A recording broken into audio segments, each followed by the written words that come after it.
So we have the flag salute. We do. Like it says,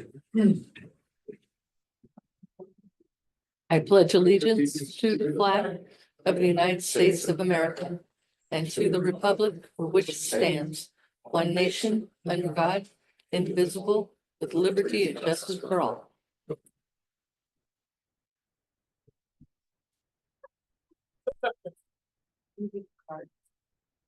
yeah, I think so. Roll call, please.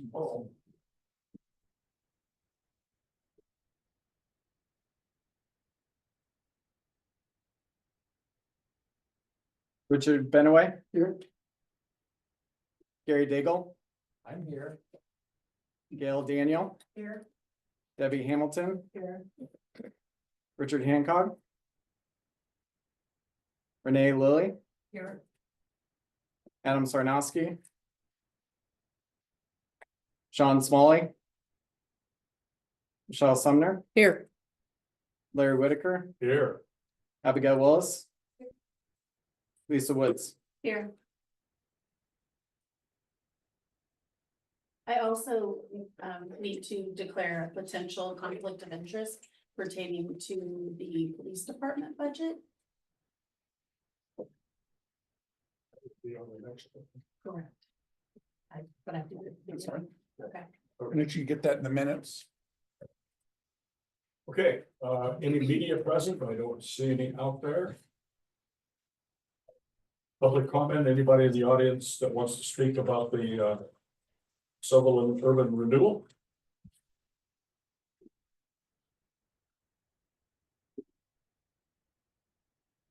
Call for a motion to approve the minutes from the May 12th Urban Renewal Budget Committee. I'll make a motion to approve the minutes from the May 12th urban renewal meeting. Second. They moved and seconded that we approve the minutes for urban renewal budget meeting of May 12, 2025. All those in favor? Oh, and I'll call for a vote. And prior to doing that, I just wanted to go over a few things. So in reviewing the audio from the last meeting, it was not clear that a nomination or motion was made for either the budget secretary or the authority to approve minutes. It was recommended that we redo the process for both roles and have a clear motion and a second. Also, last meeting, there was a question about the responsibilities of a few roles, and after further research, it appeared that the roles of the budget secretary and the authority to approve minutes serve basically the same function. This redundancy could be beneficial if we have one of these positions that's unable to attend a meeting or connect with at a later date to sign the minutes. And the last thing that I wanted to bring to everybody's attention is that I'll be changing the voting format to help us move along more efficiently. When it's time to vote, I'll ask the group to raise their hand to indicate whether they are in favor or opposed. Okay, thank you. So all those in favor? What's your motion? All those opposed? Yeah, this motion is. Motion carries.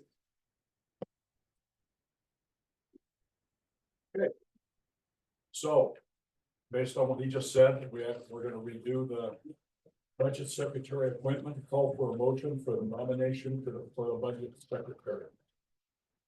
I'll make them. Go ahead. I'll make the motion. I'll second. Been moved and seconded that we. Thank you. Oh, we didn't. Yeah. Oh, yeah, okay, for Abigail. Been moved and seconded that we appoint Abigail as the secretary. Any discussion? Vote. All those in favor, raise your hand. Opposed? Motion carries. Delegate authority to approve minutes, call for a motion. I'll make a motion to approve or to appoint Gary Daigle as, we're not doing that, are we? Yep. We said this year Yeah. only, then we'll combine it next. Go ahead, Gil. Thank you. Make a motion that Gary Diggle be appointed for signing of the reappointment. I'll second. Okay, moved and seconded that Gary Diggle be elected as delegate authority to approve minutes. All those in favors? Any opposed?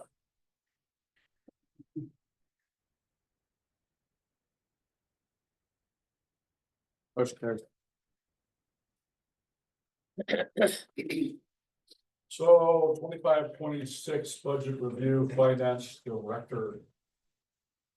Good evening, Budget Committee members. Thank you so much for your service and for coming this evening. Tammy Trowbridge, the Finance Director for the city, and you have in front of you the urban renewal budget. And this year, so I try to refine the budget document every year. It's a work in progress. It might look a little different. This year, we have a prior year comparison in the front, and there's a big difference in the expenditures projected for this year. As you will see, part of the major difference is the $1.5 million that we purchased and are renovating 311 East Central with. So that's why there is such a significant difference between last year's combined budgets and this one. Sure you've had a chance to look through the summary and what debt proceeds are. That's the tax increment financing that we received from the county. This past year, of course, included the borrow 1.5 million. There's a $1 million revolving line of credit with the city that is repaid as the tax increment financing comes in. So it is a revolving line. There has already been payments. There will be payments at the end of this year, and then they will borrow again as they go forward with new projects in the new year. And one thing about an urban renewal district is you borrow for projects. You can't spend directly out of your TIF to do projects. And that's a mechanism to control the total amount that you can go in debt as an agency. They have an amount that they project that you will bring in as tax increment financing, and they're tracking that over the life of the district. And so therefore, the best way to do that is to ensure that all projects and things are done with borrowed money.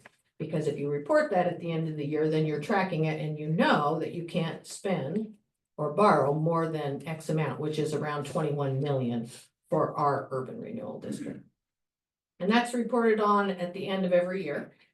There are no interest earnings anticipated in the general fund because it is a du jour, you borrow as you need it. So there's no accumulated resources in the general fund. Expenditures, agency contracts with the city of Sutherland to provide staffing for all projects. City manager, finance director, public works, community development director, and support staff are among those that use a portion of their time to perform work on behalf of the agency. Accordingly, some admin support is given back to the city. It's not at an appropriate percentage, but I have been increasing it slightly every year until we get to a place where it's carrying its fair share of the burden, the time that it takes, because that seems only fair, especially in a time when general fund resources are shrinking. Included in the material and service budgets is an allocation of $100,000 for downtown improvements to carry out agency's approved plan. Additionally, $12,000 is budgeted for the independent audit and annual report submission, $1,000 for legal notice publication because that has gone up over the last 3 years. Up to $25,000 to reimburse Sutherland Water Control District for the amount that the urban renewal will offset their funding. So that was one of the agreements that Jerry made when this urban renewal district was originally formed, is that whatever amount that we lessened their income, we would pay them back out of the urban renewal district. It's a fairly small amount. I think this last year it was about $4,000. And $45,000 budgeted for administration support costs and $5,000 to Elaine Howard for the annual plan submission. We're also budgeting for a portion of a new Main Street grant possibly, and I'm looking at our lovely community development director if she'd like to come up here and talk about projects. Maybe the Total capital outlay consistent with the agency task force direction, 270,000 is budgeted for the larger projects in the downtown area. Additionally, part of the cost of remodeling City Hall is also budgeted in this fund for this year. Let me introduce Christy Gilbert, the city's community development director, and she'll be more than happy to tell you about the projects they're considering. So as Tammy mentioned, there's the City Hall remodel is one of the main projects. We also have Everett and South Calapooia property that was purchased with the discount transmission building. So we are looking to move forward with the developer on that. The facade grant improvements, as you have seen some of the downtown district getting improved, the facades continue to grow, the word gets out and people are taking advantage of it, so. Those are some of the main things. The Main Street revitalization grant, the 2022 revitalization grant we're completing. The drugstore has entered or submitted the application for the 2025 grant. So if that's awarded, that would also can be part of the urban renewal downtown revitalization. Any questions? Christie, I noticed that the bank building, that grant has basically been used up because they did use it all for remodeling the inside and fixing the roof and all of that sort of thing.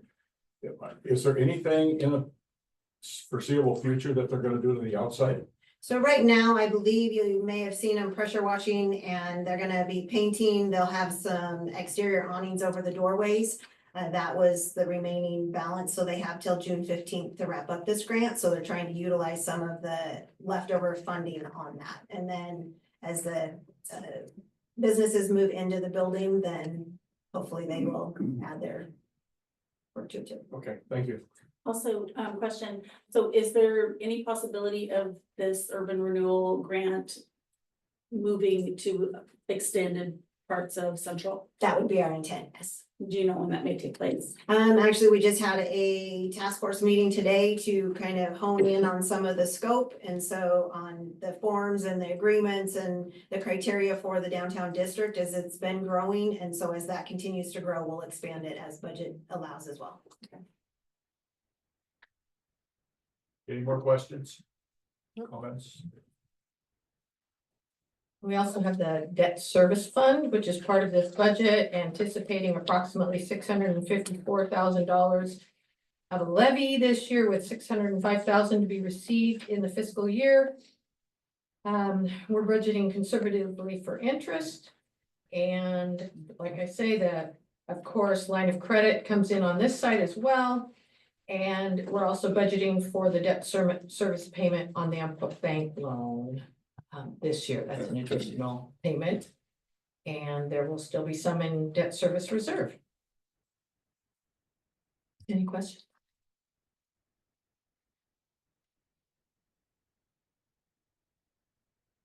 Okay, so then I will call for a motion to approve the general fund in the amount of $758,000. Motion to approve, that's right.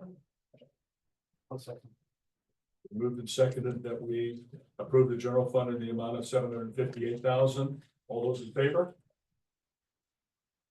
Any opposed? Motion carries. A call for a motion to approve the urban renewal debt services fund in the amount of $776,800. I'll make the motion to approve, that's right. I second. Moved and seconded that we approve the urban renewal debt services fund, $776,800. Any discussion? All those in favor?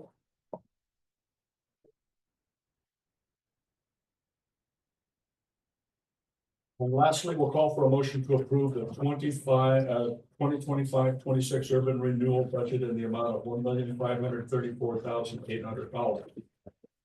Make a motion to approve the 2025-26 urban renewal budget in the amount of $1,534,800. Seconded that we approve the urban renewal budget for 25-26 at $1,534,800. All those are any discussion? All those in favor? Any opposed? Motion carries. Thank you.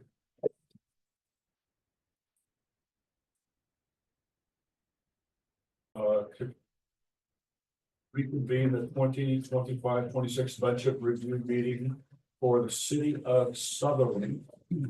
Roll call, please. Richard Benaway. Here. Gail Daniel. Here. Gary Daigle. I'm here. Debbie Hamilton. Richard Hancock. Renee Lilly. Adam Sarnoski. Sean Smalley. Michelle Sumner. Here. Larry Whitaker. Here. Abigail Willis. Here. Lisa Woods. Here. Introduction of the media, no media present. Public comment, anybody in the audience want to speak about the budget agenda items only? No.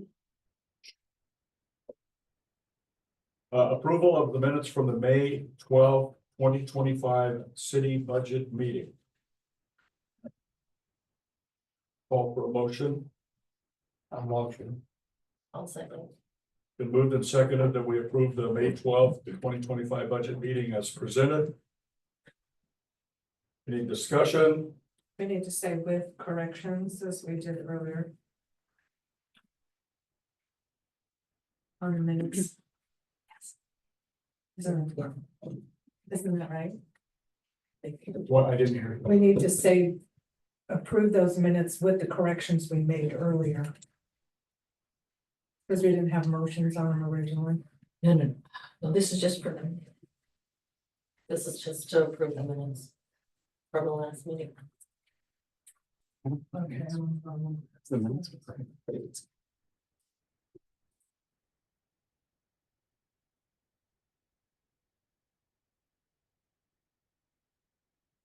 Okay, budget secretary appointment and delegate signing authority to approve the minutes. Reserve vote.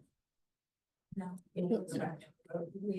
You got a motion on the second Oh, we didn't to vote? approve minutes. No, no vote. That's correct. We do. No, but Okay, Councilor Hamilton had a question about what? okay, so all those in favor of approving the minutes from May 12, 2025 city budget meeting? Any opposed? Motion carries.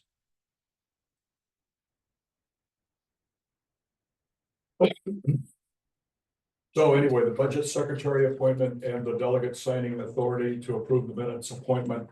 I'm suggesting that we just keep the same people that we have on the urban renewal committee. So I would look for, do you need to say something? Yeah, I'll just say the reason that we're doing this is because we appointed people at the last one saying that we were doing the same thing as urban renewal. And because that wasn't solidified at the urban renewal one, that basically those votes weren't accurate for that. So that's why we're redoing this. Okay. So call for a motion for the same people on urban renewal to be in the same spot for the budget secretary and the delegate signing authority for the Sutherland. I'll make a motion that the same people who serve for secretary and delegate authority on the urban renewal committee serve that position on this budget. I second. Okay, moved and seconded that we keep the same people from urban renewal on the Sutherland City Budget Committee. All those in favor? Any opposed?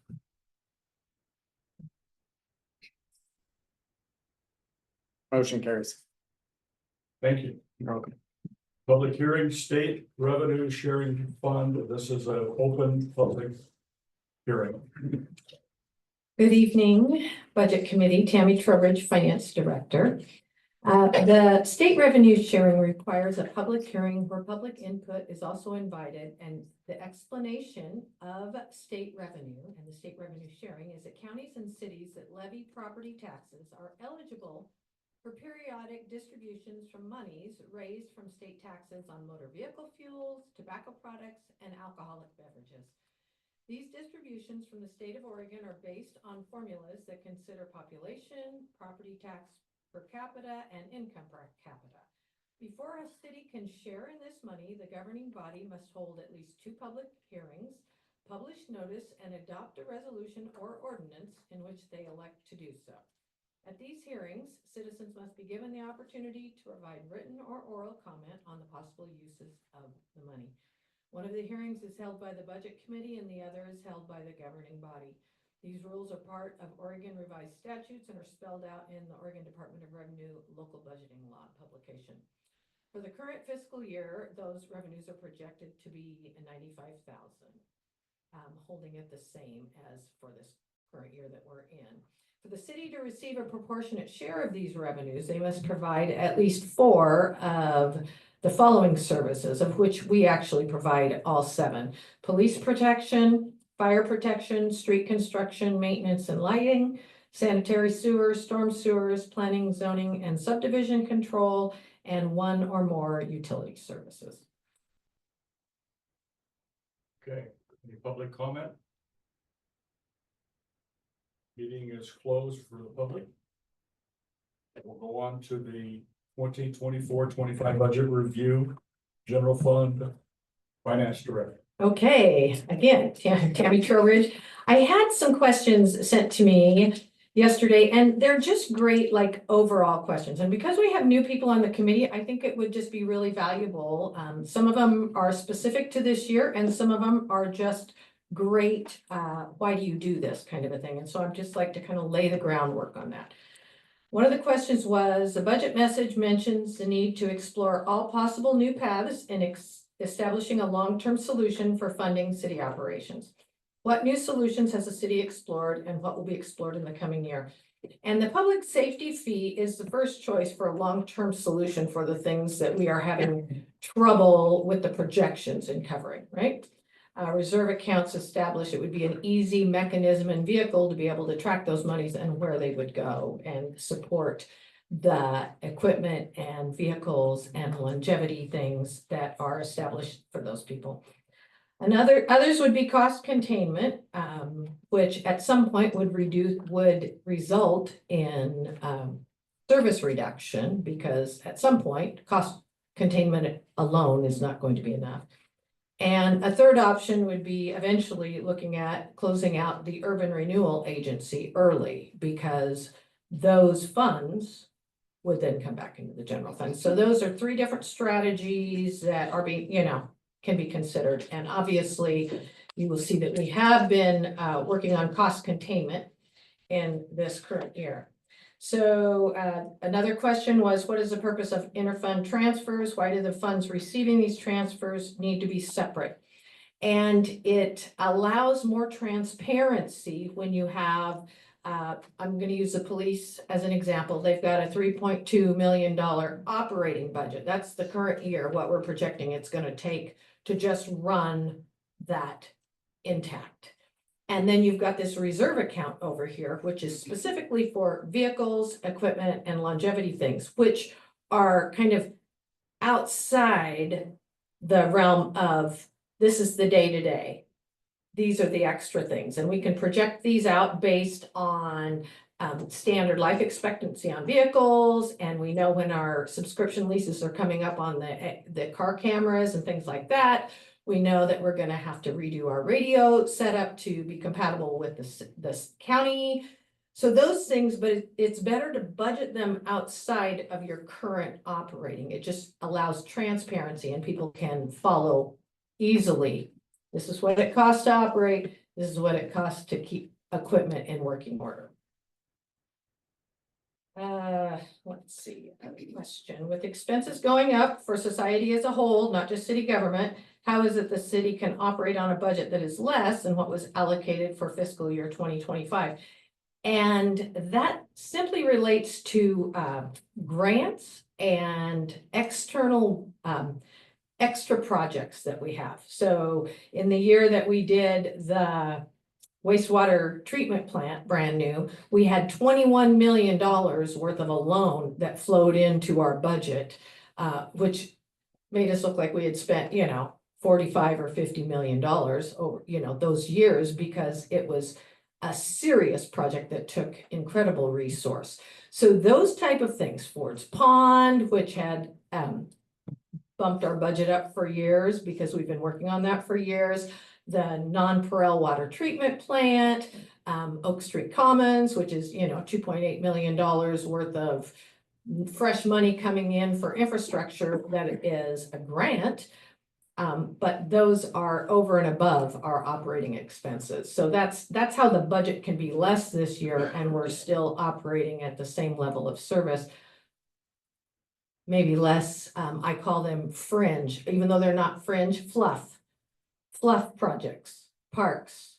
Not that a water treatment plant is fluff, but you get what I mean. It's outside the general operating scope of how we normally work. Although Christy would tell you that her life is filled with those projects. So,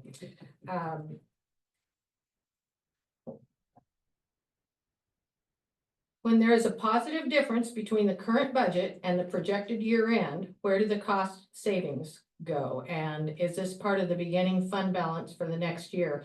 Yes. So instead of coming in at $1 million of 1.1 ending fund balance this year to carry over, which is pretty, it's barely enough really for our general fund to carry over.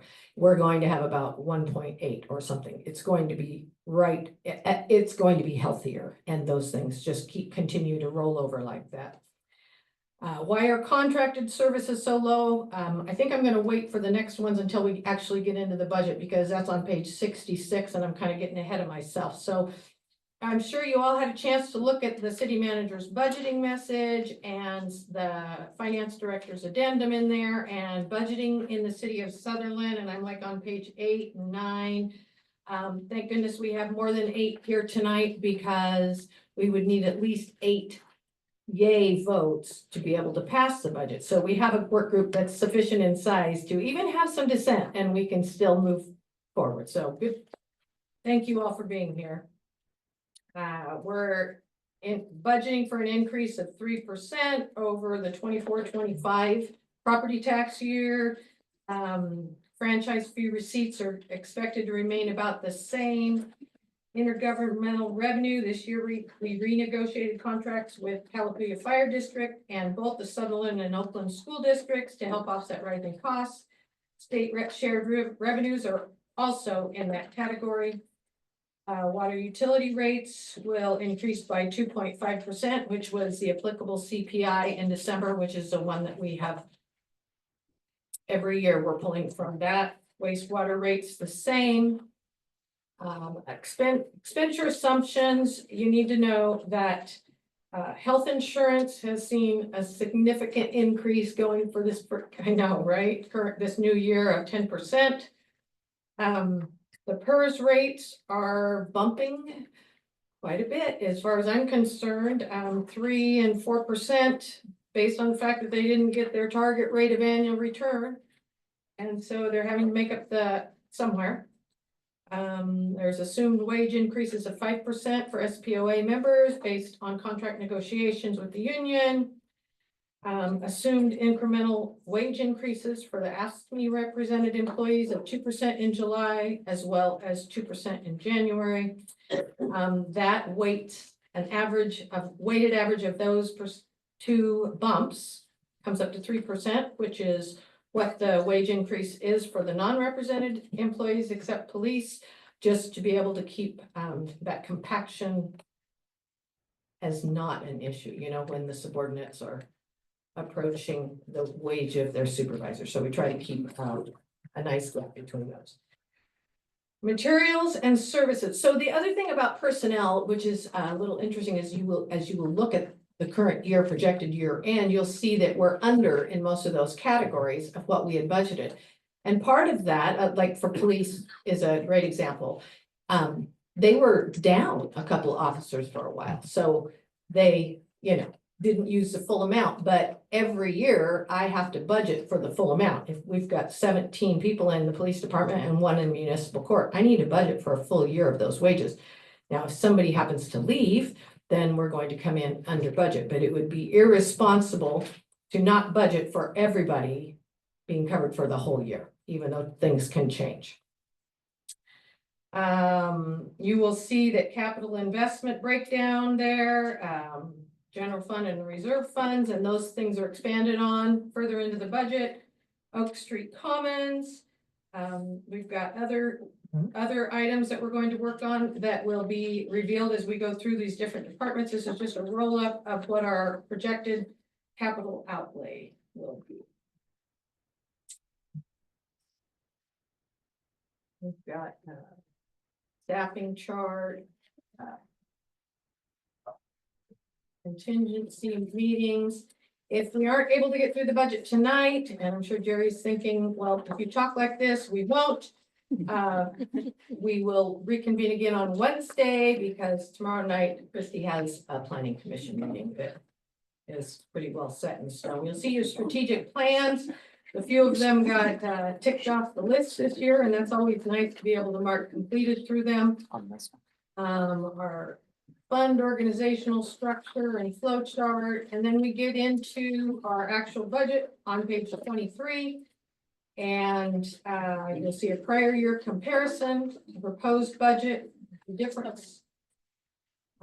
Again, personnel services are up from health insurance and PERS and wage step increases.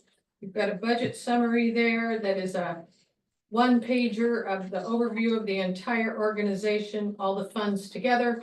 And those are unpacked in the next 2 pages with current year resources and current year expenditures. And we're about ready to head into the general fund.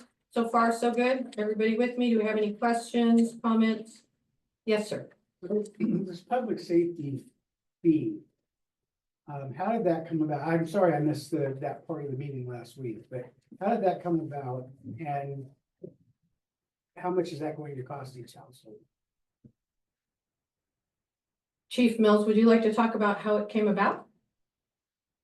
I can tell you that, so it would be $9 per month per household, which will generate, based on the number of meters we have, about $330,000 per year.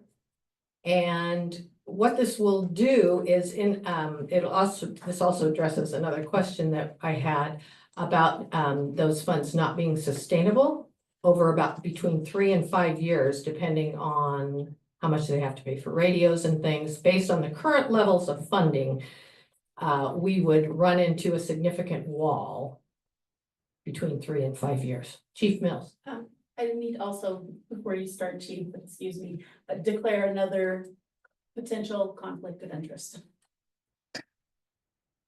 Thank you. That was pretty good. I don't know. You have questions about the public safety fee? You did a pretty good job already, so I was gonna. Well, you also want to make sure that it's $6 goes to police and $3 goes to the fire. And how long does this go?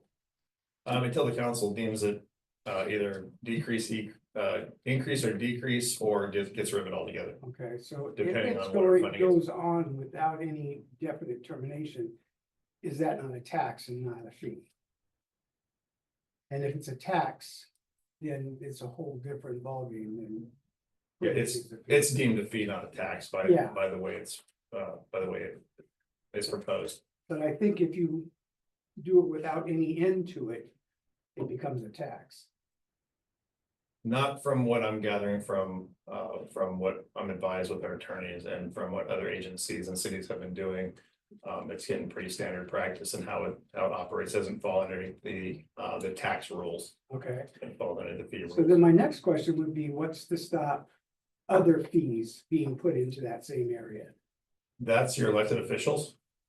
That goes to city council, city manager, then to city council to make those determinations, not me. Chief, why don't you, maybe Richard's not aware of how we came about this. How long have you been working on it? Who's been on the committee and all that sort of thing? Yeah, so we kind of a recap, it's been over a year now since we've been researching this through two different work committees. Advisory committees, to find out what the best options are, to find sustainable funding through the city. To maintain our current police services. And it essentially came down to, there was other things we could do, tax gas, bonds, levies, whatever. There's a gambit of other ways, but the public safety fee as a fee was the easiest, quickest, best route to go to where we get it done and provide that sustainable funding. And then with that funding, it also is reviewed by council and annually at minimum. And it goes until the council decides otherwise. How was your committee broken down? We had an initial advisory committee, and then we had a work committee later on. We kind of went through both, came with ideas on how to do different things when it comes to coming up with fees or how to come up with some sort of sustained funding. But this, I'm thinking were there citizens involved and council people? Who was on this committee? yeah, it was like all the above. We had citizens in the community, we had counselors, we had business owners, kind of a full range of picks from the city.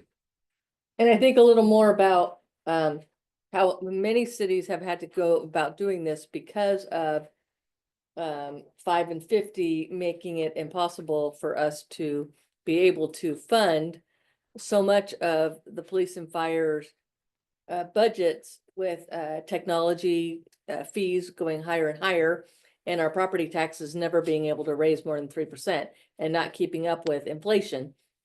And so with our budgets staying pretty constant and inflation going up and technology skyrocketing with their safety equipment, we're unable to keep up. And several of the cities throughout the state have had to find other alternatives for police and fire departments specifically to be able to fund stuff like their radios, their cars, their other technology items. And this was a way that many cities have come about to be able to fund those items. And I understand that, and I'm not saying it's not warranted, because I understand that the whole thing with the Douglas County communications and all of that breaking down.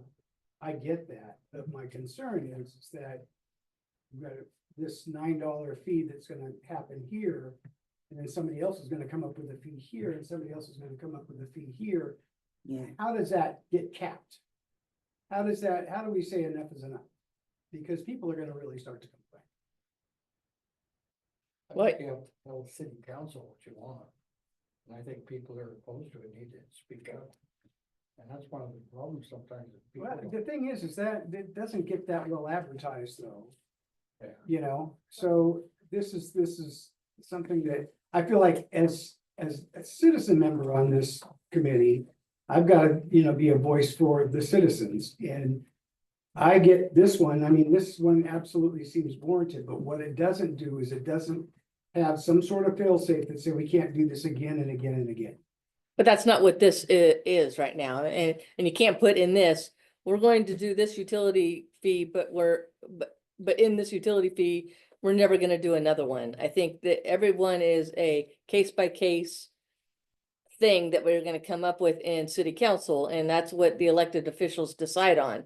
And I think right now in this budget meeting is probably not something that we are going to then again decide on the utility fee The that we city did. council could adopt an ordinance, though, saying this is the only utility fee that the city will heretofore. We could discuss that at another city that's council fair. meeting. That's That fair. what that we will an ordinance that says we will never incur fees above a certain amount or something to that effect. And that's Whatever. fair. I'm just saying that Yeah. at some point you have to have some input from the citizens of the city in the way of a vote, and not just. And that's why we had a work group involving citizens. Yeah, And we are putting out flyers to explain it a little more. And we have discussed it in city council meetings. and had it on, web pages and things like that. And at my coffee with the mayors and things of that nature to get more input and try to explain it. And So, we had an open house too. and we had an open house as well, yes. Uh, So, Okay, okay. Thank you for your questions.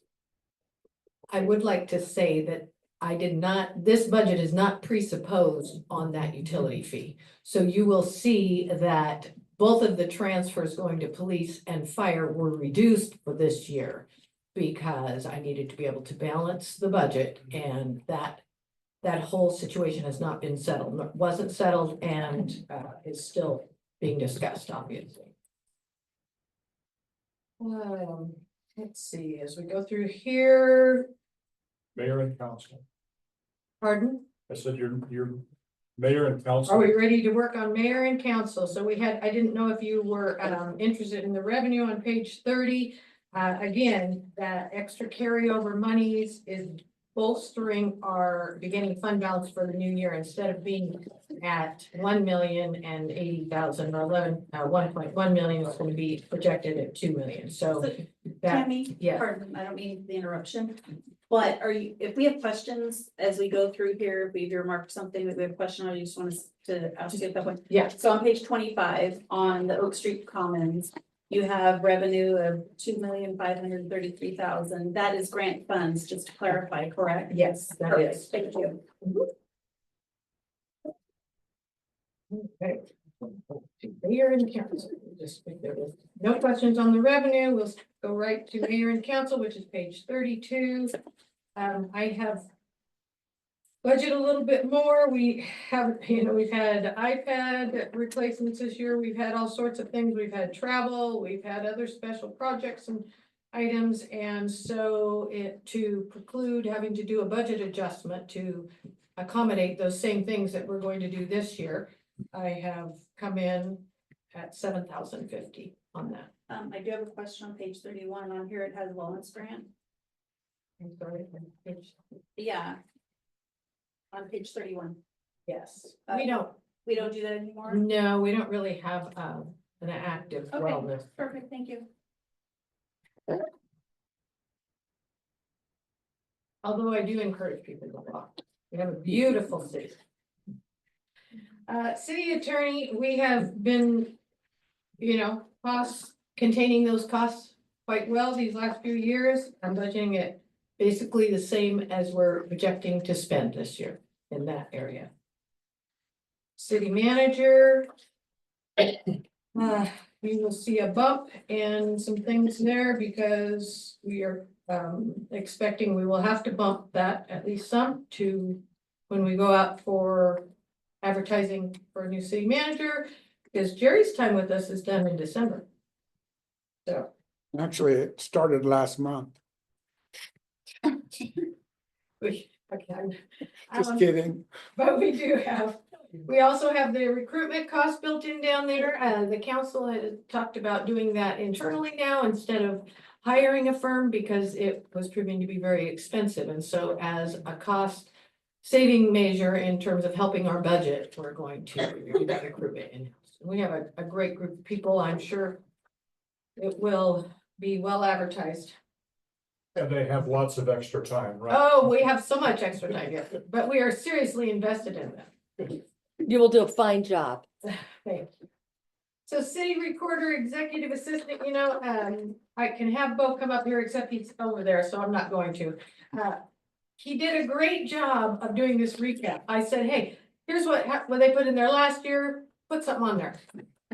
And he'd only been here like 4 months when I asked him to do that, and he did a great job of talking about accomplishments and his goals, and he's doing a great job of assimilating into the position. So his budget is basically a little bit less than last year because he has a new employee as opposed to a person who had been here for several years. So the pay structure is different, obviously, on that. Finance, we've been pretty busy in finance as well. There's a big difference between our budget and what it was a few years ago. We actually have added a full-time, we moved the HR position into finance. So we have 5 people in the department. We didn't add any FTEs, but we just kind of assimilated them into my department. We've got utility billing. We take care of the audit. We take care of the monthly financial reports. Again, we help organize defunct meter replacements. We are, I'm sure you can go through the list. We're pretty busy too. It's a great group of people. I love working with them. In fact, I love working with all the staff, but especially my department. They're awesome. Parks and facilities. We've got basically the same budget. We've got a few things added up here. I'm definitely gonna have Aaron come up and talk when we get to Parks and Facility Reserve and Construction, and he'll probably refer back to this as well. But his material and services are staying about the same in this department. His total capital outlay is staying about the same. Tammy, what Yes, is sir. contracted services? For parks? It's cleaning. We have a cleaning service that comes in and does all of the city buildings. They do city hall 2 times a week. They do community building. One time, where'd Aaron go? There you are. The clean here, They clean here. okay. And Is that just for the parks? The it's It's parks perfect. facilities. parks facilities, that's $25,000, does all the cleaning and stuff? Yeah. Because there's other contracted services under other budgets as well. Those are all different things, correct? Yes, yeah. Okay, community development. Christie's got a great list of things that she's been working on as well. I don't know if she wants to come up and talk, or if you have any questions, I promise I'll make her come up here. But really exciting, we're working on the street light LED upgrade. It's starting this month. She's been working on the Oregon State Marine Board grant application for the boat dock over at Forest Pond, the all-road transportation safety flashing beacons on Central, tennis and pickleball court resurfacing. We'd like to get to that this year. There's a great list of projects that are kind of just hanging out there or moving slowly as we work through things like Dakota Street traffic signal. Seems to be moving very slowly, but that isn't on us. We've been waiting on the state for a few things back on that. So it just things, the wheels of government turn kind of slow. The USDA grant, that composting and food waste reduction grant, actually the funding was put on hold during this federal funding freeze. It looks like that has been freed up again. So I'm going to double check with that this week and make sure that we can resubmit funding requests, and then we will give them the Source One Serenity, the green light to move forward again, but you'll see that in the budget. It's budgeted again for a significant amount as part of that grant. Urban renewal, they're doing all sorts of things with urban renewal. And her budget is not a whole lot different, except for the health insurance and PERS and personnel part bumping up. Her materials and services, basically the same. You've got contracted services there, as well as economic development and professional services. And their software maintenance and support is Cassell and iWorks. Moving on to the police department. I did have a question, sorry. Okay. On page 43, under the economic development and business retention. And it's the $70,000 on that line item. Mm-hmm.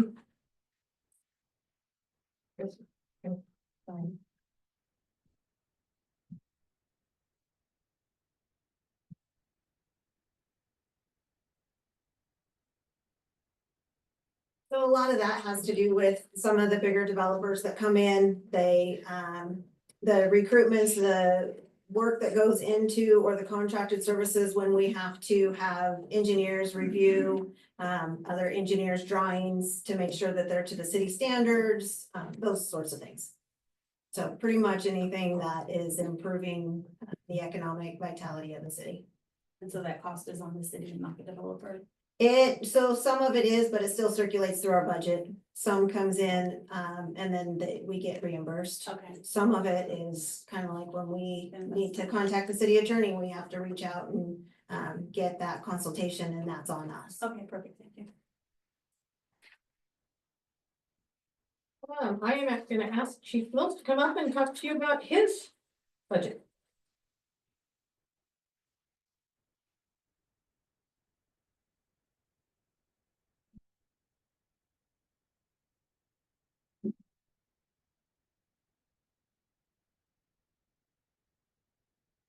I have a change from last year. I have to use these this time. I know. I tell you.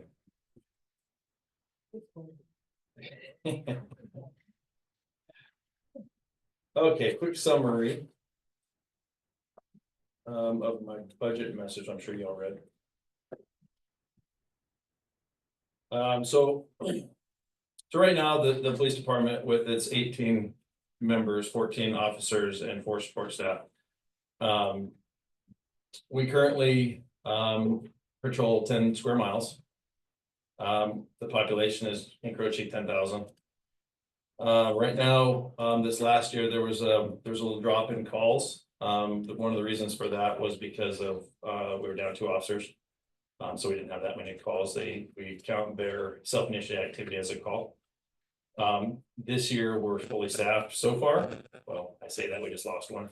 But we're already, just with officers we're looking at hitting about 11,000 calls per service next year. Right on track for that. The priorities that we've had to keep us living well and sustained are our personal retention and officer wellness. With the longevity pay retirement bonus program, coming up with a new wellness room with a seismic grant. Since the grant's paying for it to redo our stuff, we're gonna try to set aside an area to keep our officers healthy, which also reduces injury and things like that, so we don't have to put as much on our budget for that, or maybe use it. With that facilities improvement, 2.4 million. In construction is going on right now.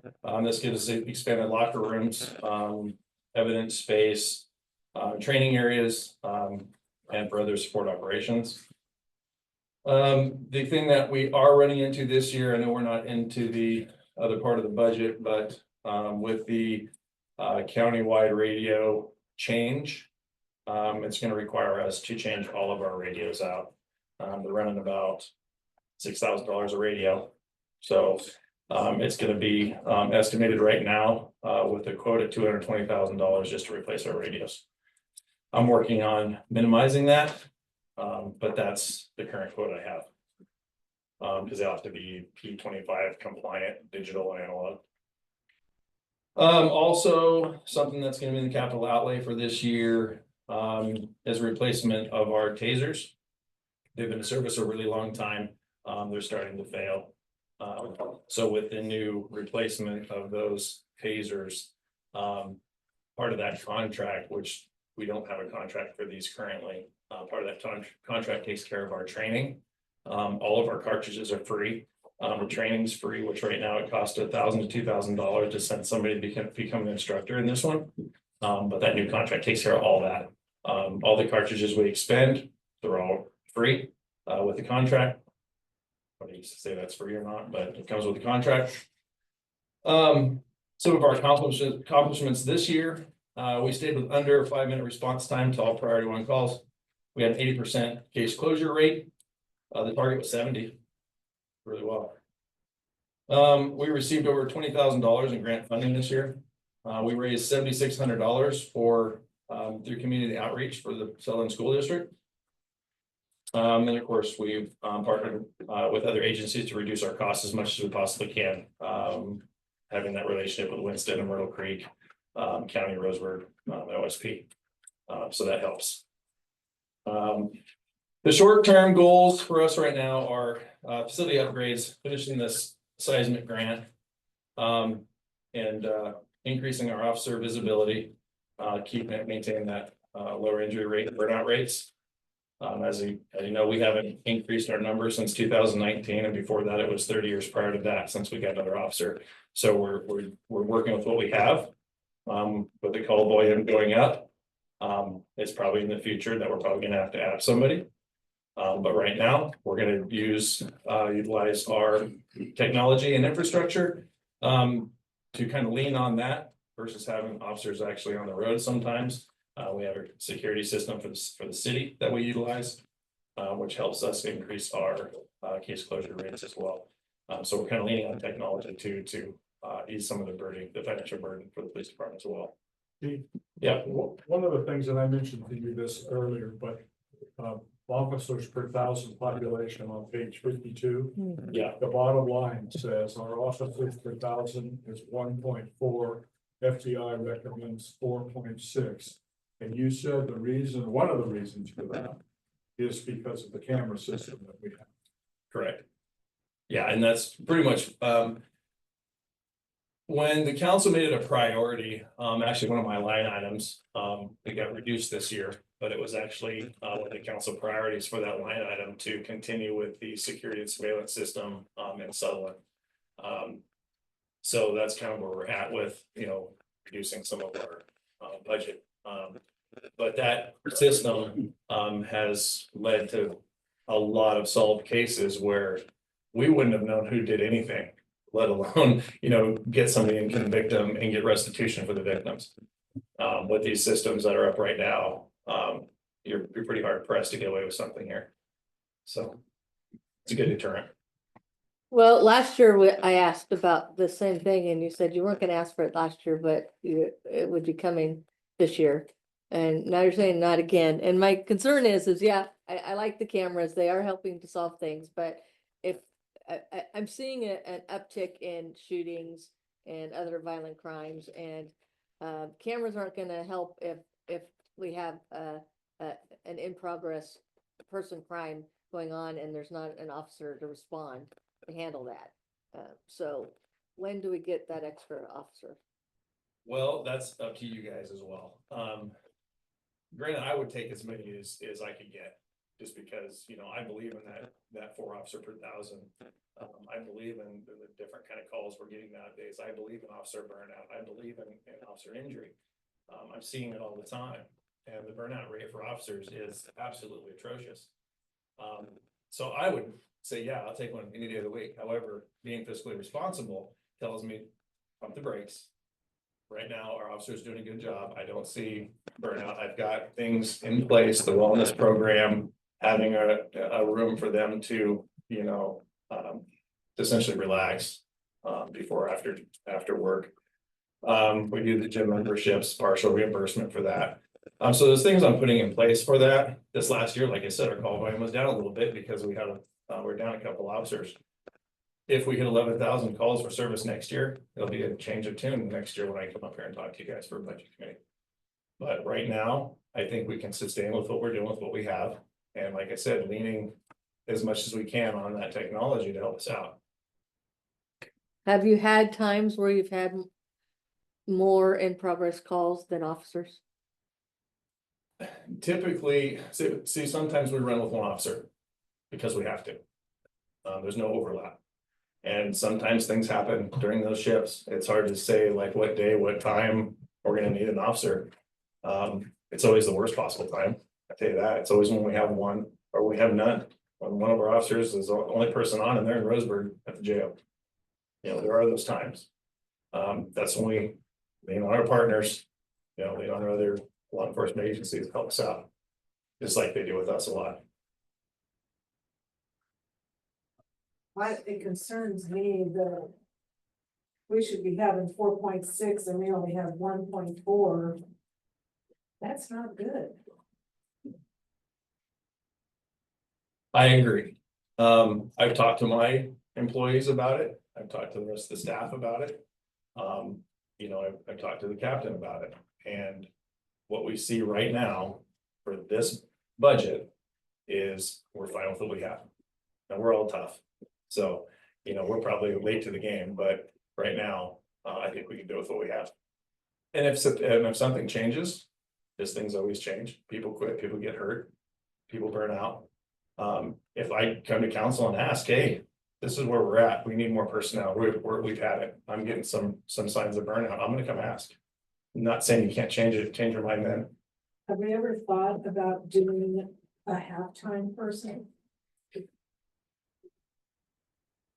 Sometimes that becomes even a little more risky, because they are part-time. We train a lot. You know, we train 100% of the time for that 1% thing, you know, just to be ready, so we know how to act when that situation happens. And having a part-time person is like having a reserve sometimes, where you can't always count on to be there. They have a life, you know, if they're working part-time, usually, you know, they're retired, or, you know, that's the only thing they need to stay in their own lifestyle. And sometimes it's not available, and so they miss out on that key training. Well, if you miss on a key training, it becomes liability equals lawsuits, and that's where we have a problem. And so, you know, I'd rather keep my staff full-time, fully trained, and here all the time, so. As a former dispatcher, it freaks me out that you have one officer that would respond to a call and not have backup. Yep. So that's my huge concern. I want, obviously, as everybody does, I want you guys to be safe. So Would it be easier to have an additional officer? Absolutely. I'm not denying that it wouldn't. Would it be better to have even two? Absolutely. Yeah. You know, but that's up to what's, you know, what finances we have. You know, what the citizens are willing to pay for. You know, and right now, you know, we're looking at this fee. You know, will people pass it? I don't know. Will people want to do it? I don't know. Will it continue? I don't know. But if it doesn't, you're reducing our services to you. So we may not show up with that AED or to your accident, or we may be late, you know, because there's priorities. And so without that fee comes reduction in services, and that's coming. So that's kind of where we're at. I have two questions. Yeah. One, do you ever have a situation where you don't have either somebody from the county or somebody from state police able to back you up when you don't have it? All the time. Is all the nobody time. available? There's nobody available all the time. Okay. Yeah. Most of the departments are also running on limited resources. Right, everybody's in the same boat we are. Personnel. And so they're running single shifts too, you know, and like for county, they may have a trained deputy, but they may be in Roseburg. You know, which means we have to wait 30 minutes for a fight or something, wait somebody to respond. Yeah. And so that's why we lean on full-time and good training. And having worked in Glendale, I know what that's like. Exactly. The other one is, are any of your officers assigned as a detective? We're all detectives. Jack of all trades. So everybody works. Everybody works their cases.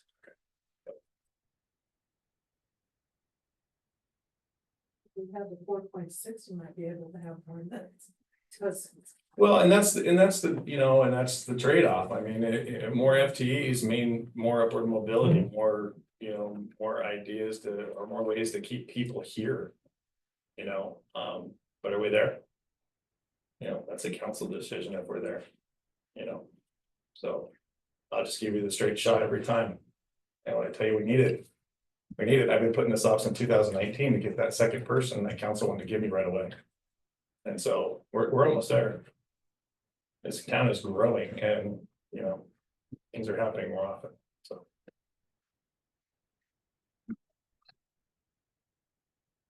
Any other questions?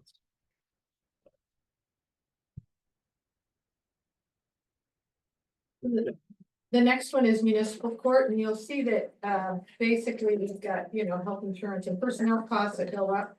You will see the attorney trial and the contract, the attorney expenses. We've given our attorneys a bump and the judge, because we are now going to be processing Yoncala's municipal court activity. They can no longer sustain there. Is that correct? They're not going to be able to sustain it, but they were asking if we could route them through here, and it possibly increase the workload for the judge and the attorneys, but we will get to keep all the fines associated with those, so. And the chief is great about this mutual aid helping people. So both chiefs, both public safety departments have been amazing to help other people that are struggling in other communities, so. On the page 56, where it says prisoner expenses, is that something that we get reimbursed through? No. now? No, It's worth the question. yeah, and that just keeps going up. IGA with the county. So I'm gonna have the other chief come up and talk about the fire department. Why are they trying not to take them to jail? Budget Committee, Mike Lane, I'm your fire chief, and I am proud to say that this is our 10th year of existence since you all stood up the fire department in 2015. So we've been doing this for 10 years. Fiscally responsible, I believe, echo Troy's sentiment. Let's see where, Page 61, you'll see that the national average for career firefighters is 1.46. The West Coast is 0.99, so basically 1, and we're operating at 0.55. Okay, we utilize our volunteers. However, there are many times, 206, I think that was the number, that we are either delayed or we don't go to a call. We have one fire engine that's staffed during the day. With one career guy and some students. If they're gone on a call at Pineview and we have a call at Gulfview, they're not going. We can't abandon our patients, so we're either really delayed, waiting for the ambulance, then we go, or we don't go at all. Page 62 is our accomplishments. It's been quite a year for the fire department. Of course, we're all disrupted, including police with the seismic stuff going on. We're living in trailers over there. With the support of the city and the city council, we took delivery of a new fire engine this year, and it's in service. We have our brand new Type 3 fire engine that we got for free from the state. And we'll use that for its wildland. That's a heavy brush engine. It's big Type 3. Once again, and I think it's for the 3rd or 4th time, we got an upstaffing grant from the state fire marshal's office as well, so that allows us to hire some of our students during the week during fire season. They staff a brush engine, and that helps us. That way we have 2 staffed vehicles to actually handle those multiple calls. So anyways, lots of training going on over there. Everything's good. Would I take another firefighter? Absolutely, but you gotta be fiscally responsible. Now is not the time to ask. Are those students EMT trained? We have several EMTs and several paramedics. Okay. Because we get those students in the fire station, and the first thing you gotta keep in mind, we are constantly over there because we're a teaching fire department. We're constantly teaching these kids to be firemen, firefighters, firefighter 1, firefighter 2, drivers, this and that, while they're going to school. So they get signed up in the fire science program, and then several of them continue on to go through the paramedic program. Unfortunately, when they get trained up and 2 or 3 years later and they're paramedics, they tend to leave because they want to go out in the real world and get a job. So that's why we're constantly doing that training. Your fire department has 5 FTE.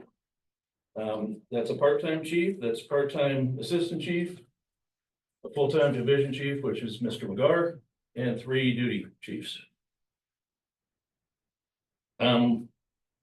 Page. You got any questions? Ask away. So, Page 64 is the same goal. Go ahead. So are there not enough volunteers to staff a second engine? Like during the day, are they just not responding? Are they? You know, daytime is really hard for our volunteers. I mean, they have lives, they have jobs. When we have those calls, we instantly call for station coverage. And we don't get very good station coverage because they're all at work. So it's pretty tough.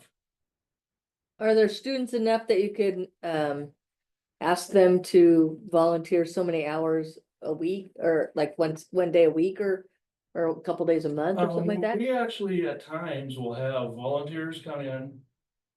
Students will come in and pull extra shifts. Students will come in and we pay them points as well. If they're covering, because we've had days that I had a paid guy on a fire engine, and my 3 students that are assigned to that shift have gone to UCC to go to school. Mm. And I can't control the school schedules. Mhm. So there's times that, we're bare bones. So anyways, the personal services is the same culprits as everybody else, health insurance, PERS, all that stuff. Our M&S, materials and services, pretty much staying the same, actually going down a little bit, I think. So anybody got any questions on those? I'd be happy to answer.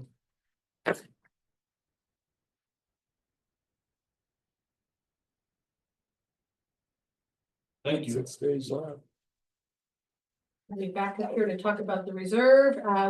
We can get like through the general fund and we'll take a break. Does that sound good to everybody? So if we can get to that point, well, okay.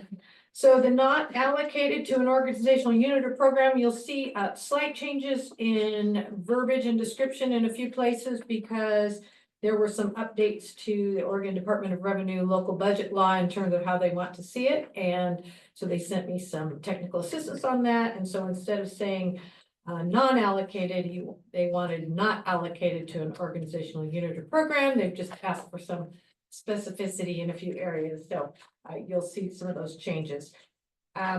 So the insurance, this is kind of a shocking number, but if you look across there and if you knew the year before, the 21-22, it was right at about $205,000.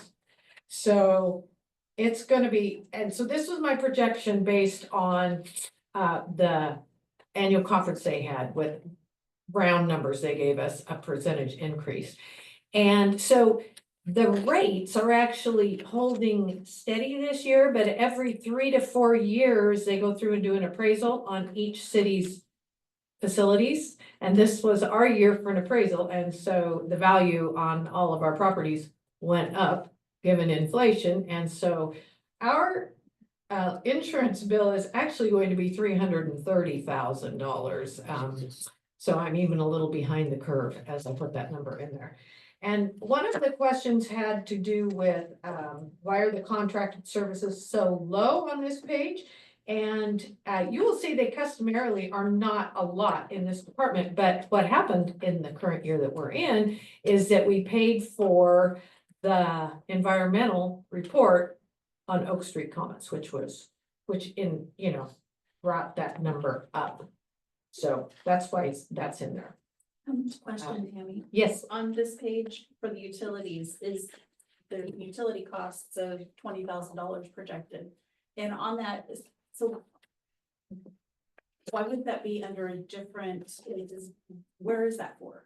That would be for City Hall. So there's a lot of so why would- departments covered underneath that. See, So wouldn't it be just under City Hall, not under here? City Hall isn't a department. I've got Gotcha. city Okay. manager, community development, Understood. finance. We all share City Hall, so it's under non. Okay, there. Any other questions on that? And then, so on the next page, capital outlay, we are still investing in our workstation switch out. We have several workstations that are not able to support the Windows upgrade. And Systech has advised me that Windows 10, I think it is, will no longer be supported as of October 15th. And so we're having to switch out our old workstations as we come through. So I'm getting as many done before the end of the year that I can fit into the budget for right now, and then we'll roll into the next round in this coming fiscal year. It's very convenient to be able to say we're not going to support something, so everybody needs to upgrade, right? Yeah, Yeah, that's quite a. try doing the market. whole state. Yeah, right. All right, so I think we go into, I just want to make sure I'm answering the question. Yep, all right, so we're going into police reserve, Chief Mills, again. You guys should be ready, come up. Sitting on the edge of your seat, in fact, you can come up here and sit. really quick, and Aaron, you two for parks. We'll see, already. You did. I guess, yeah. You can just- Questions. So is there any questions about police reserves? Thank you. Yeah, I have a question. Hang on, we have a question. So will some of this get changed if with the utility tax in place?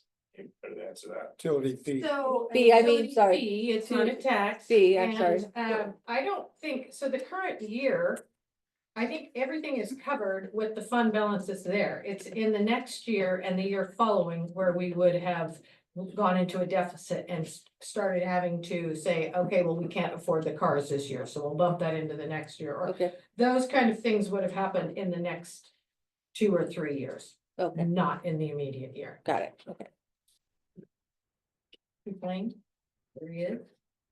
Oh, I'm ready. You are ready. Look at you go.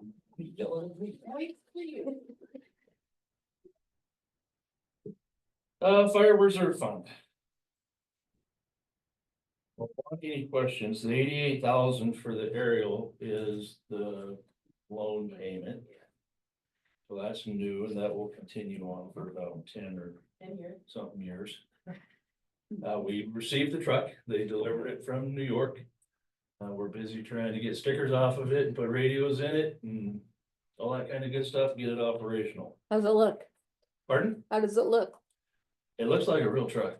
I mean, it's, the other one, if you've ever seen the old truck, it was a boom that had basically an extension ladder on.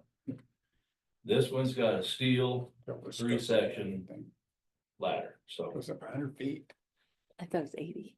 The other one was pretty rickety, trust me, you didn't like to climb it. And then it just failed the. Yeah, ladder test, it just failed, so. How long before it's in service?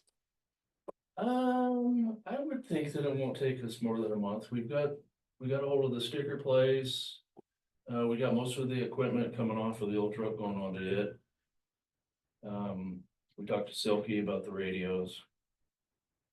Not very long. Cool. The other expenditure we have in there is a new command vehicle. Our assistant chief is driving a hand-me-down. Yeah. That we got from a neighboring department. And it's time to be replaced. It's had some mechanical issues. So we're gonna replace it as well. However, we'll probably have a little bit of income because I think we can sell it to Fair Oaks, so Well, whatever that might be. Any other questions? Good. Well, I have one question. Sure. You have down here, brush rig, fire engine brush rig, Now you let me close my book up. 142,000. Oh, no. Where are you at? Oh, way down here Page in 70. Page 7. 2031. 26. That's for 2031. 2031. Yeah, the tank and the pumps that go in the back of those things, that we tend to buy bigger vehicles, F-350s, F-450s, dualies, something like that, so they're getting to be 60,000-80,000 bucks now. Well, we just bought a brush rig. Oh, yeah, we're not spending this until 2031. Oh, sorry, I didn't look at the date. They're up here in 2026, I'm gonna spend 88,000 to pay for the truck and 90,000 to buy a new staff vehicle. All right. I'd like to introduce Aaron Swan for the parks.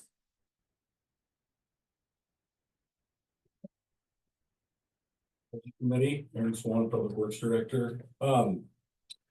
So page 72, Parks and Facilities. Reserve Fund, I don't know if anybody has any questions about that. We've got some for a stage cover and lights. We're getting a new ride-on mower. The 38s for a big payment on our bigger mower. HVAC replacements, we budget some every year, but we're probably gonna definitely need this year in conjunction with the police seismic, because they've taken some old ones off of there, and so we'll need to replace those. City halls, you can imagine we're moving in there and there's lots to do. The other 50 for the fire station, that's just gonna be finishing up. They're almost done. but that'll be a little bit left over in the start of the new fiscal. The police are just kind of getting into there, so that's why the big number, the 1.75 there. Pavement and roof at City Hall. That's actually when this was City Hall, so the pavement back here is what we're talking about replacing. Although we do need some pavement at the new City Hall as well, so. And then you have the wetland delineation and the Parks Master Plan, and if you go to the next page, all that kind of gets spelled out in a different format. On page 73 and 4, and if there's any questions on that, reserve fund, I'd be happy to try to. Thank you. All right, so that wraps up the general fund. So then a call for a motion to approve the general fund budget as presented. Amended, it says, in the total amount of $12,652,850. I'll make a motion that's written. Okay, A second. been moved and seconded that we approve the general fund budget. $12,652,850. Any discussion? Let's vote. That's for all those in favor. Yes, Yeah. opposed. There's no opposed. Motion carries. Playing a game on that computer there. Break. Okay, we're gonna take a break, 5 or 6 minutes. As soon as you can get back, we'll just keep on rolling. Thank you, guys.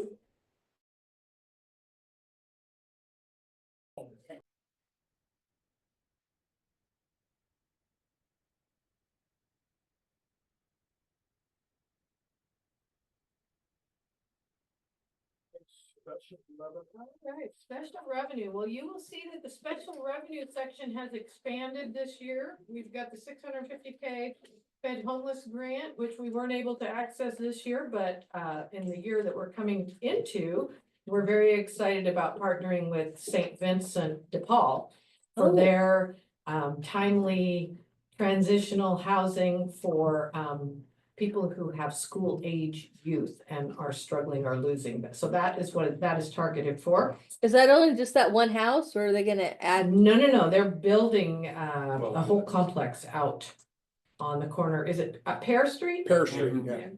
Oh, And Christy is right here and can talk about that when she comes up here. She should. We've got Oak Street Commons, we've got the food waste I wanna hear grant, the about that. transient lodging well, it tax, should have been and the brought up. library board. Christy?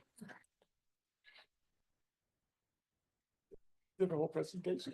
So the original intent of that $650,000 was for the Hawthorne property and when the money was dedicated, I guess. And so with that, we had open houses and that was not the route to go from the feedback we received. So knowing Rodney with St. Vincent de Paul was moving forward with his project, we met with him. It sounds like the project at the corner of Pear and Central is one that will house 12 families. It'll have a community resource center that will be able to apply assistance. It'll be for those families that it's their last opportunity. They need a place to stay. They don't want to, live out of their cars with their kids. And so he's got a really good program that he's been kind of trying to help make come to fruition. So with that, the 650,000 is, we're looking into the details of it, but it would be a good project to invest those monies in, and hopefully we can get the engineering started with the project management. Rodney's one person, he has a board, but it's a good project that we can help make happen, I guess. is he gonna continue with the same rules he has with this one? They're very Yes. specific, Yep. very strict rules. Yep. Will we have any say in those? I'm not sure, but I mean, On their board. He was here at the meeting last. They're really hard, they're very strict on, So like Debbie said, he kind of laid out a lot of what those are, and I want to say it was, where's the city that he, over on the coast? Newport. That he was framing it after, so he's been talking to them a lot, and it's a really good thing. Is it parent what? Central, Central. 151 there.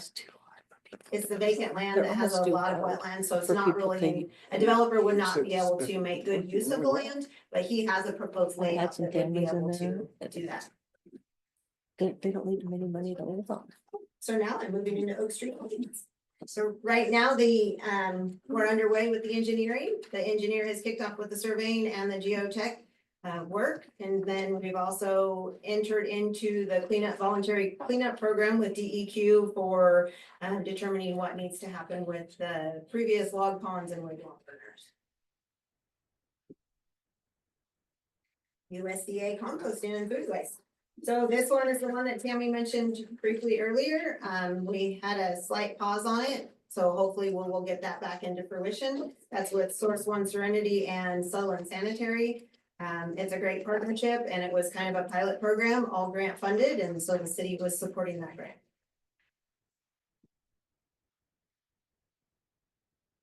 The next one is the transient lodging tax fund, and you can see we've got a committee that reviews awards, grant awards, and that's been pretty effective these past couple of years. We're helping the Throwdown, we're helping Music Off Central, we help Lani Shave Ice with her events over there. We helped Sutherland Farmers Market, we helped the Stampede. So there's been a lot of people and things that have been touched by this fund, and it's been great.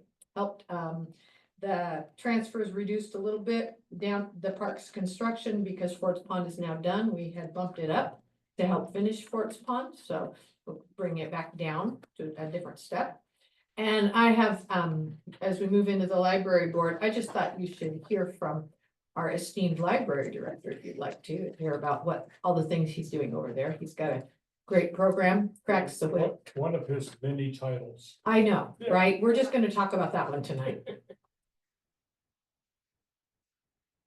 I don't carry business cards, they're too busy. Good evening, I'd just like to thank the council and the city for supporting this library.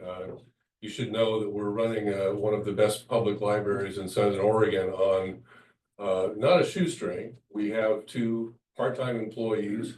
We have no PERS, we have no health insurance costs, and we have about 40 volunteers that are providing an awesome library, in part because of the Sutherland Library Foundation, whose sole cause is running the library, providing the materials. But I think you can see the numbers. There's the financial support is much appreciated, but we are offering something that no one else in the county does. You should know that we are offering library cards to any resident of this county. It gives them access to 100,000 digital titles, as well as the 35,000 that are in our library. And we have about 5,000 library cards out now. This has gone up every year. Usage is up every year. Our collection and its quality are up every year, and we have the best volunteers on the planet. So if you have questions, I'm happy to answer them. I might even have an answer, I don't know. Thank you. I'm in my 8th year, which is frightening. Don't you think? You're partially responsible. So. Anyway, thank you. Just a comment, Pat, with the library, they have wonderful programs for the kids during the summer too, which is just, there's not a lot of that, so that's Right, we're pretty just awesome. now, that's actually published, it's on the website. And we were able to get we have 2 interns coming on this summer as well, which is really a great deal for the kids. We got a grant from the state library for one of them, and then the Library Foundation is financing the other one. So yeah, we have a great summer program. That's really awesome. Yeah, thanks. Thanks. All right, and that is our special revenues. Okay, so call for a motion to approve special revenue funds budget as presented in the total amount of $3,898,338. I'll make a motion to approve special revenue fund budget as presented in the amount of $3,898,338. I second. Second, that we approve the special revenues fund budget, $3,898,338. All those in favor? Any opposed? Motion approved. So the Go Bond, General Obligation Bonds section, you will see this fund accounted for an additional levy that was split out of our property taxes. That was the repayment of general obligation bonded debt, which was adopted by the voters to construct the library building, interestingly enough, after hearing Pat's great report there. The bill will now be, the debt will be paid off with our payment in June. So it's leaving an ending fund balance of $5,000, and this budget accommodates transferring that back into the general fund. So the total amount of this fund this year and activity will be that $5,000. Call for a motion to approve the general obligation bond budget as presented in total amount of $5,000. I make a motion. We approve the general obligation bond, $5,000.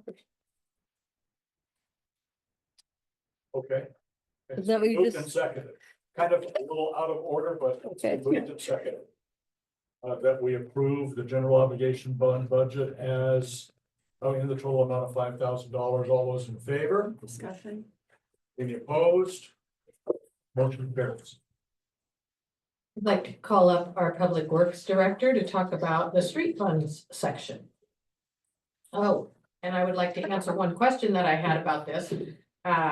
Why did the street construction's beginning balance double on page 87 and the street SDC funds beginning balance shrink so drastically? And that is because in last year's budget, we budgeted to transfer those SDCs into street construction to help accommodate our portion of the Dakota Street traffic signal. So we moved those over to be able to use them.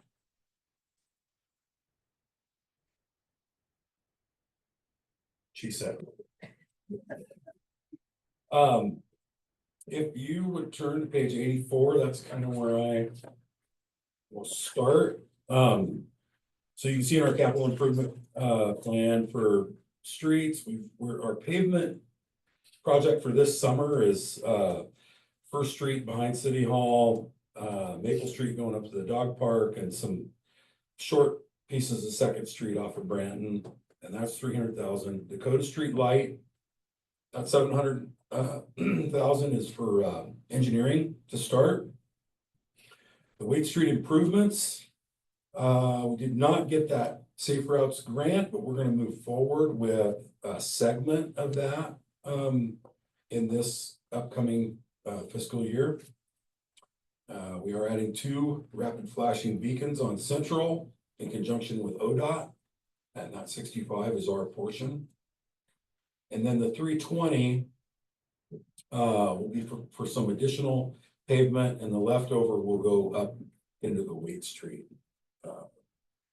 project. On the next page. Oh, is there any questions on that page? Sorry. Yes, ma'am. Which end of the Wade Street are you going to start at, Central or South Side? We're still kind of working that out. The south part is in the worst shape. As far as that sinking portion. But we're working with the engineer to try to figure out how we can break that up and what makes the most sense. So You said that engineering, we $700,000. What did you said? for the big traffic light down there at Dakota and all the stuff that goes with it, yeah. Spent $700,000 telling us how to put away. We I- gotta do something about these engineering. It's a little bit They're more. crazy. There's a lot of stuff there, Gary, but I mean, I can't say that I don't agree with you. That's a lot of money to just, yeah, but we need them. It goes to nothing. Well, it's not nothing. I mean, Pay for half the life. Anyhow. That's just my pet peeve with that. right. So next page, 85. Materials and services. You'll see that we've scrimped pretty good. We've gone down pretty fair amount here. I don't know if anybody has any questions about the materials and services there. Okay, next page, bicycle and footpath. We're not doing anything in that account this year, so it grows just a little bit from the gas tax transfer, intergovernmental transfer. The street construction fund on page 87 just reflects what we talked about on that previous table. I don't know if anybody has any questions about that, but it's same stuff, different format. Next page, SDCs. Any questions?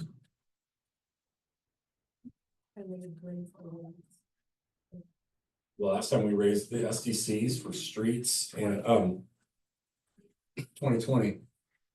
Says peanut gallery.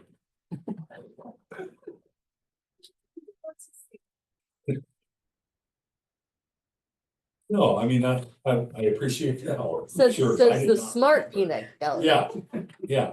Am I on? We're gonna go ahead.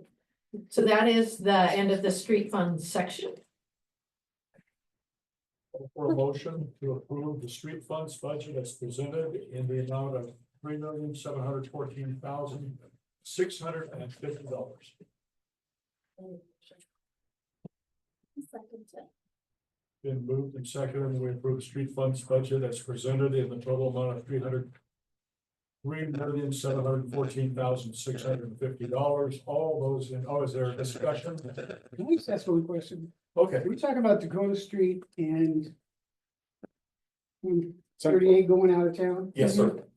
What drove that, the need for the stuff like that? I'm just curious. I live out there and I don't ever see it. There's a lot of traffic. Most of the folks that live Dakota and do business there really want a light, but it's the growth. It's the uncertainty for the folks who want businesses that may want to go in there and they don't know exactly how their lot's gonna get accessed. And so we're trying to move forward with an ODOT plan, move that up a little bit, paying for a lot of it ourselves. And that will give those businesses that aren't sure that they want to put it out there because they don't know what's going to come up or who's going to have to pay for it. So that's the real impetus behind moving forward with this light. But I was just curious. all the folks that live out there really, really want one. All So those apartments that are all coming open soon. Yeah, so we we can never- have- They're open, Yeah. people are living in them now. And with everything there, just the traffic alone. Did that answer your question? Times it takes forever to get out on 38. Okay, call for a vote on the street funds. All those in favor? Any opposed? Motion carries. Water funds. So I'm gonna have Aaron come back up and talk about the water funds, but there was another question. What is the cause of the sharp increase in the restricted funds for water on page 90?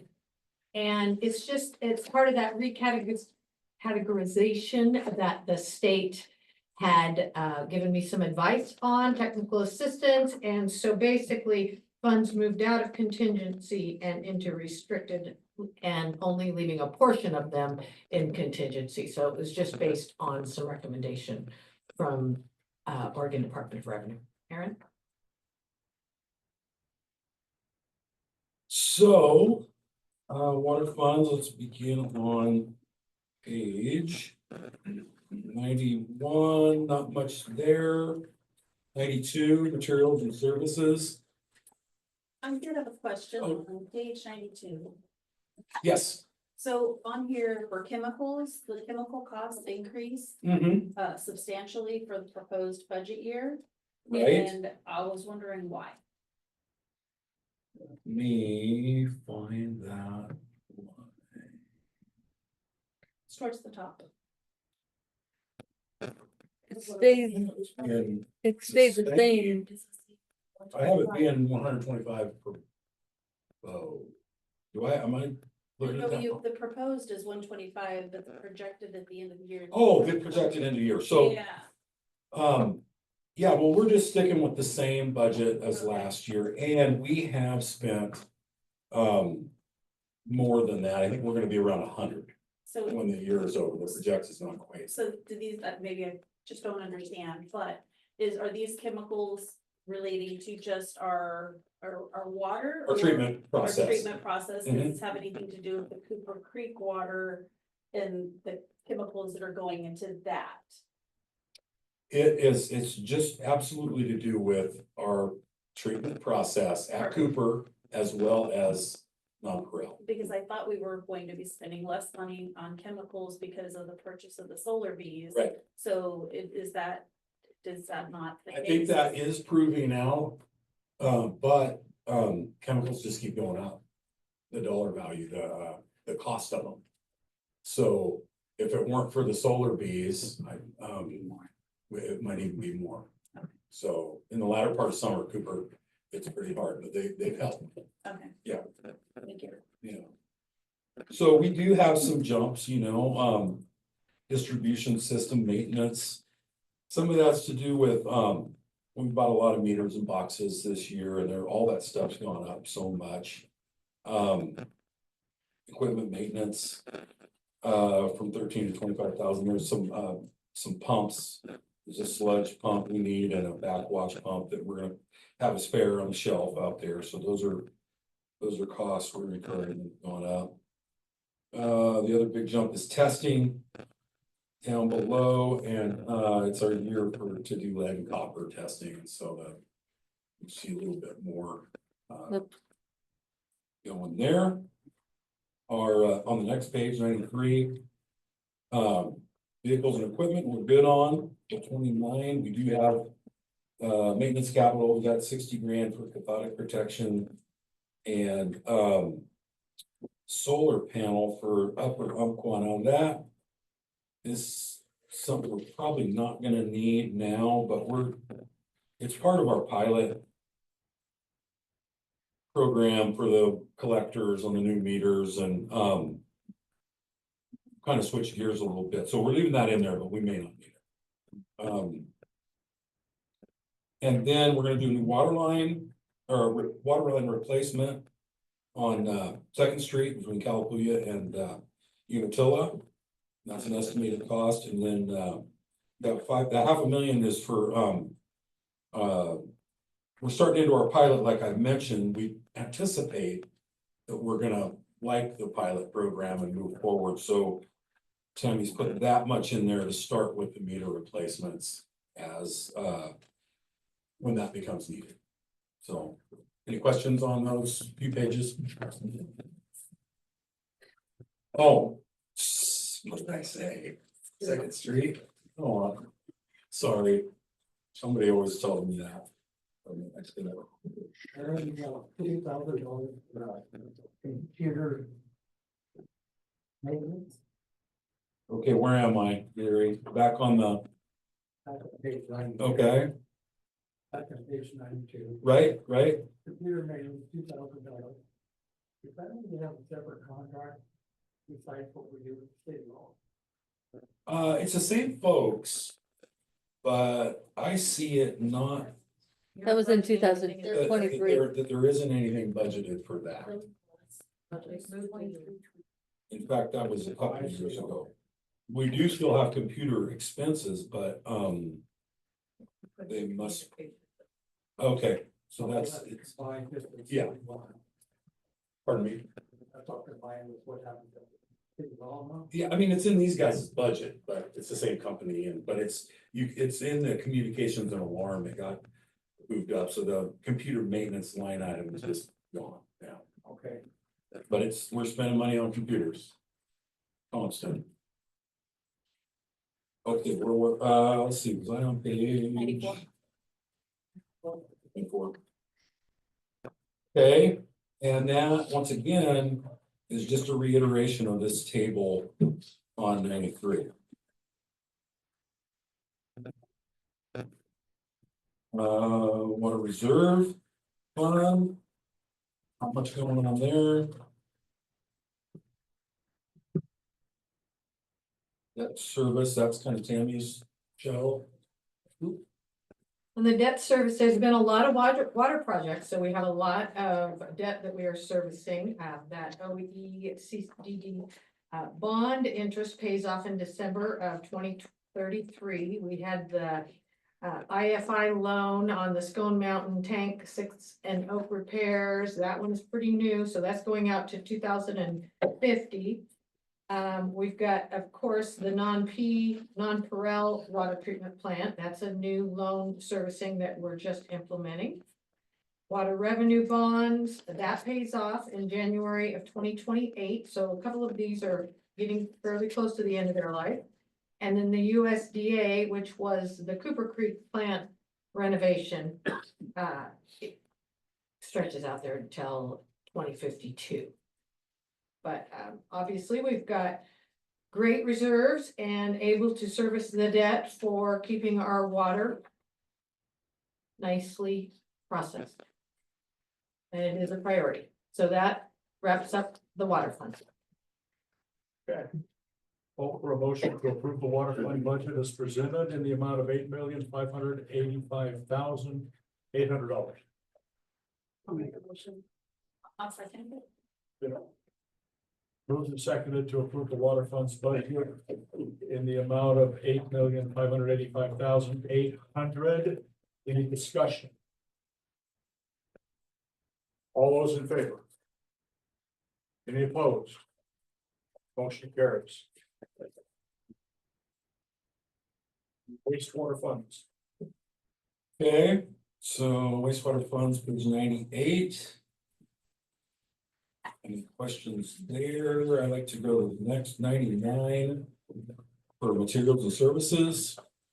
And you kind of see the same reflection that we had in water. Chemicals have gone up a little bit, so we went to 130 in there. We've had some little jumps. Computer maintenance in that one went up because we have to buy kind of an expensive piece to run our telemetry and whatnot. The inflow and infiltration went up quite a bit. Yeah, so when we do our inflow and infiltration, we do a lot of slip lining, cured in place plastic pipes so they don't have to dig up a street. We discovered that there's a leak, some water coming in that causes us trouble during high water situations. We get a company to come in, they shoot it into a manhole and it kind of forms a new pipe inside the pipe. And that has just gone through the roof. So we had 100,000 last year and we did the tiniest little short street and we were out of money. So it's still cheaper than digging up the whole street and replacing the whole thing. So we still go that route, but yeah, that jumped up to 150. Lift station maintenance jumped a little bit. All this stuff, you guys, just everything's going up. Sludge disposal also went up a little bit. Any questions, any other questions on 99? Yes, ma'am.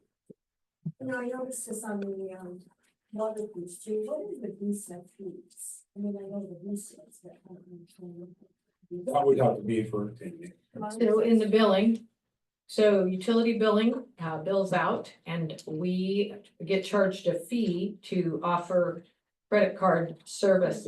Yeah, so, and then it gets split between water and sewer, wastewater, because both of those are on the utility bill. Why are, now, why are we not passing that if someone wants to pay with a Well, I would, visa rather than having the city take on that expense? Have them pay the $2.50 or whatever it is. well, I would offer that cost is probably included in our utility fees, our rates. That it's probably, both of those funds are accumulating and building up reserves for future construction and things like that. So if they were in funding constraint like the general fund, you would probably start doing those kind of things. But several years ago, when they initiated this annual CPI rate raise, they were basically forward thinking, understanding that these are too expensive departments and they need the reserve funds. And so those rates are adjusted annually and accommodate offering that Visa service. Well, it's not the service, but the fee that itself, like, is a business, if I charge a customer, they want to pay with a Visa, there's a $2 fee. The Visa, I'm not gonna pay the $2 fee, the customer's going to pay the $2 fee for the convenience of it. Well, if it was like on a one-time, but we can set these people up on auto pay, which guarantees better return on your collection. So it's kind of taking a function away from us that we don't have to do now. We do less collection function Yeah. because they can set up on auto pay. Yes, they're gonna charge us for that, but it balances out and probably in our favor. Okay. So that still comes out, they still get a fee, even though it's coming out of their bank account? Because they don't get a fee. We get charged. I know, a but month that's fee. what I'm saying, if it's coming out of their bank account and paying us, why do we get charged? It's a for Visa? party processing. Is what, and so they're paying us, or they're charging us a fee based on the number of transactions that they process for us every month. So even if they're set up on auto pay, they still get paid. They have, the city pays that processing fee so that we don't have to do the collections. Yeah, exactly. I told her it was for paying for motels and training. Well, that'd be nice.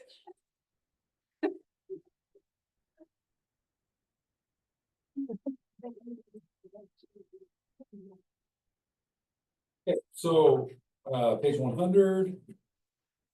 Transfers. Straightforward. Enterprise funds transfer out, lots of money to all the users. Surcharge, step fee, that's for the people who are on pump systems and they pay their $11 a month and, it just slowly builds a little bit. Not a lot going on in there. Wastewater construction fund. There's also not a lot going on there. If you go to the next page, 103, the table. You'll see that, we've got 105,000 this year for the master plan. We recycle water control, that's, the DEQ may add a few more, rules and regulations that we have to respond to at the wastewater plant and the treatment process. Church lift station upgrade, 65, total 190. We're not spending a lot of money, in wastewater right now. Yes, ma'am. I have a question about the master plan. Is that the stuff is located in writing with it? Is that something that we don't do in-house? We do not. That's, we hire an engineering firm, much to Gary's chagrin. But they do it, they know, we provide a lot of the information to them. But they put it in a format and that's something that we have to do to get grants and all those things. We have to have a current master plan. So it's a lot of money, but we have to do that. We've benefited a lot from a lot of grants in the last, I would say, 5 to 10 years. So it's important to have. Grants going now? There's potential of up to $100,000 of this one being forgivable. How much does it cost us to get that? Grant? Well, so of the 190, 100,000 could be forgivable. Up to one. Or Yeah. 105, sorry. of the Yeah. total dollars. So most of it probably isn't it'll be forgiven. In all likelihood, yeah. So. Okay, the debt service, that's Tammy's show. Just giving you an update on the debt service for wastewater. I'm on page 105, that 2012 refunding bond. This payment represents the last payment on that, so that's kind of exciting. The IFI 2014 loan was on the purchase of the Forbes Pond property, and that pays off in December of 2038. And then the DEQ loan at the bottom there was the loan that was implemented on the new wastewater treatment plant upgrade from a couple of years ago. So that one runs through August of 2051. So that's out there a ways, but that was a very large project, like $21 million. And that is the extent of the wastewater fund. Okay, call for a motion to approve the wastewater fund budget as presented in the amount of $10,849,800.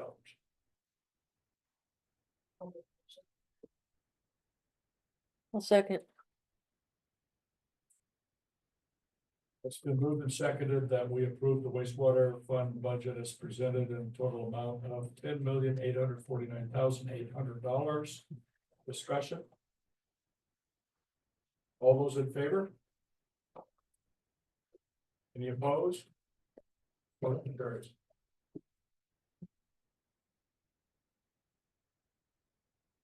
Okay, let's move on to Public Works. Let's go to 109.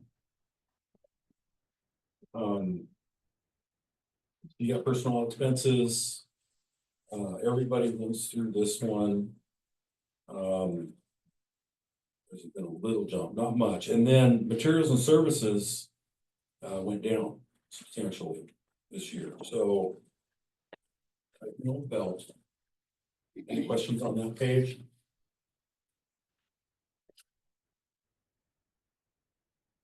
Okay. Our Public Works Reserve Capital Improvement Plan. Only thing on that page right now is it says a 5-yard dump truck, but it's really a 10-yard. For $175,000.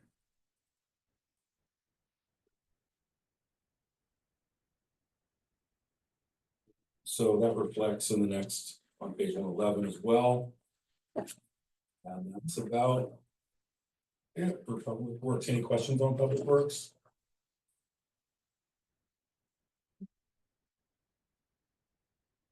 Call for a motion to approve Public Works.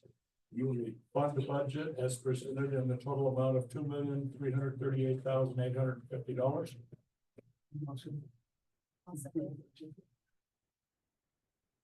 Richard made a motion.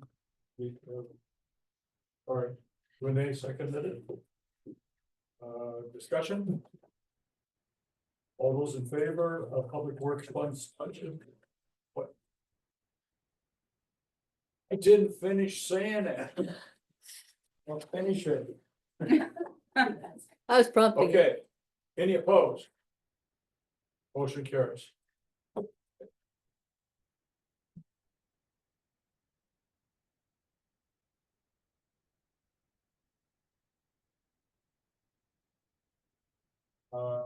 Call for a motion to approve the levying. No, the total city budget is the next one, I believe. I'm sorry? The total city budget. Oh, sorry. Motion to approve the budget as presented, total city budget as presented in the total amount of $42,045,288. Make a motion to approve the city budget. It has $42,045,288. Moved and seconded that we approve the total city budget as presented for $42,045,288. Any discussion? Boy, that's a lot of money. That is a lot of money. All those in favor? Any opposed? Motion carries.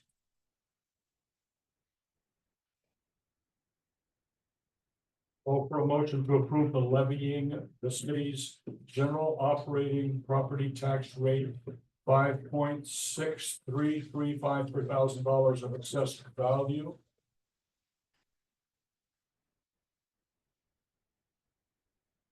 Call for a motion. I make a motion. Discussion, you all know what that's for? What pays the bills?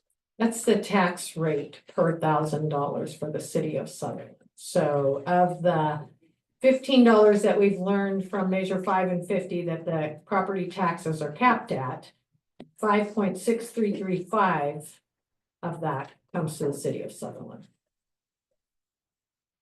Okay. All those in favor? Opposed? Motion carries. Motion to approve the use of the state shared revenues for the purposes proposed in the budget, including but not limited to police, fire, streets, and planning services. Almost. What he said. Moved and seconded that we approve the use of the state shared revenues for purposes proposed in the budget. Any discussion on that? All those in favor? Any opposed? Motion carries. We're done. I would like to thank you all for your great questions, your time and attention. You guys have been fabulous. Thank you so much. Thank you.